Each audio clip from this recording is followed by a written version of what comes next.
La localidad de La Paz tiene esta hermosa historia para contar. Vamos, Dami.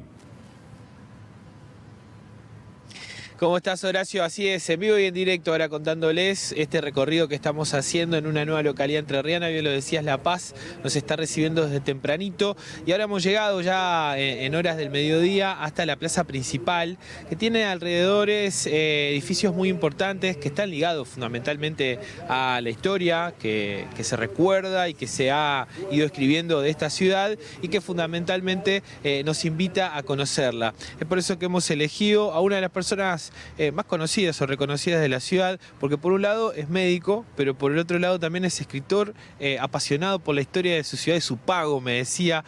Hablamos del doctor Ramón Belén López, agradecemos su tiempo, quien ya ha escrito un libro que está teniendo mucha popularidad sobre la ciudad y que ahora nos ha dicho, acá tenemos que arrancar para contar lo que venimos a contar. ¿Cómo le va? Muy buenos días, un saludo para usted, para toda la audiencia. Antes que nada, darle la bienvenida a nuestro pueblo, a la ciudad de La Paz, y un gusto de charlar con ustedes de esto que tanto nos interesa, que es la historia del pueblo, ¿no? A nuestras espaldas la iglesia, a unos metros la jefatura departamental de La Paz, edificios que tienen mucho para justamente este pedacito de historia que queremos narrar. Sí, bueno, la jefatura de policía tiene una historia muy interesante. Hay un arquitecto que viene de Suiza, en todas esas oleadas inmigratorias, nace en 1850 y llega acá a Argentina y comienza a trabajar en Entre Ríos en la dirección de topografía de la provincia, y a él se le encargan obras que tienen que ver no solamente con la ciudad de La Paz. El edificio de gobierno de Paraná, la jefatura de La Paz, la jefatura de policía de Concesión del Uruguay y la de Gualeguaychú están hechas por este arquitecto, y si nosotros nos fijamos, sus fachadas tienen mucho en común, todos estos edificios. En La Paz se construye la jefatura de policía en el año 1888, se hace la parte baja y la torre. En el año 1904 se coloca el reloj de la policía, que fue toda una novedad para la ciudad en esa época. Es donada por un comerciante de apellido Sayarés y se hace todo un acto protocolar para inaugurar el nuevo reloj de la ciudad. Y en el año 1912 se completa el primer piso, que los diferencia de las jefaturas de Concesión del Uruguay y de Gualeguaychú, que no lo tienen. La ciudad de La Paz es la única que posee esa parte de edificación que se completa. Así que más o menos un edificio de 135 años, que es declarado Patrimonio Arquitectónico Histórico de la ciudad, que ha sido refaccionado en años anteriores y que tiene mucho que ver con la historia de nuestra ciudad, ¿no?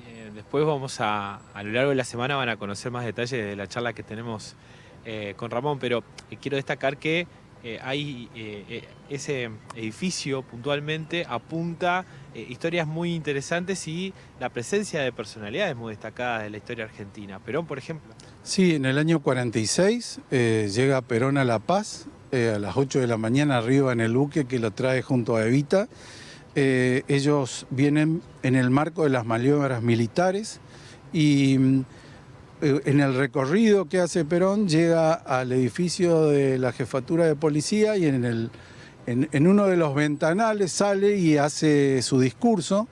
Él habla de que le causaba gran satisfacción volver a la tierra entrerriana porque él comenzó su carrera militar en Entre Ríos, y rescatamos la historia de un vecino que tiene 101 años, de apellido Ángel, que él vive a media cuadra de acá y que sale esa mañana y levanta la vista y está Perón hablando desde el balcón. Entonces nos cuenta cómo fue todo eso. Así que es muy interesante eso del 46. También tiene que ver con la historia de La Paz, porque ese es el epicentro de la jefatura de las acciones que tienen que ver con la revolución de los hermanos Kennedy.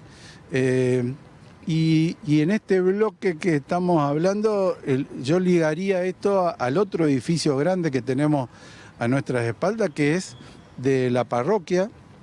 La ciudad de La Paz fue creada o fue fundada por decreto el 13 de julio de 1835. En el acta de fundación, en el artículo 2, dice que va a llevar el nombre de La Paz bajo la advocación de la Virgen del mismo nombre. Y bueno, desde épocas inmemoriales La Paz tiene su procesión los 24 de enero. Y hay una anécdota muy interesante que cuentan los viejos vecinos, ¿no? La procesión se realizaba y cuando iba por calle Chahue, que es la lateral, la Virgen iba llevada en el hombro de una serie de hombres y cuando llegaba frente a la jefatura, giraba la Virgen y quedaba mirando hacia los portones de la entrada de la jefatura. En ese momento se largaban 1 o 2 presos. Convengamos, y esto hay que aclararlo, que en ese momento no eran presos que tenían una condena, sino que eran gente que 1 o 2 días antes habían sido llevados a la policía por desórdenes en la vía pública o por ebriedad. Demorado. Y estaban demorados un poco también pensando de que alguien había que largar el 24. Entonces se largaban los presos, la gente aplaudía, la Virgen volvía a colocarse en su posición y la gente sacaba los pañuelos blancos. Era una multitud de pañuelos blancos que hacían la llegada hacia el templo parroquial. Es una historia muy pintoresca que tiene que ver con estas cosas que tienen la historia de los pueblos, ¿no? Bueno, hablando de eso, la historia de los pueblos, todos o su gran mayoría tiene alrededor de una plaza sus principales construcciones o edificios y seguro sus principales historias o anécdotas como la que acabas de contar. Sí, el plano de la ciudad de La Paz originalmente son construcciones españolas, las cuadras de 100%, y alrededor del centro estaba... Nosotros en la esquina tenemos el edificio de la municipalidad, tenemos el club social, tenemos la iglesia, tenemos la jefatura, que sería el microcentro de la ciudad, cargado de historias, por supuesto, y que también aprovechamos esta oportunidad para invitar a la gente que nos visita. Todos los edificios tienen un cartel con la posibilidad de poder hacer el contacto vía digital, y eso le permite saber la historia de cada lugar. Así que para los que nos visitan pueden hacerlo de esa forma. Nosotros nos vamos a quedar charlando con Ramón, te agradezco ahora en vivo por contarnos este pedacito de historia y sobre todo permitirnos seguir contando acerca de La Paz, que es lo que venimos haciendo desde temprano con Espejo de mi Tierra. Gracias. No, gracias a ustedes y hasta cualquier momento.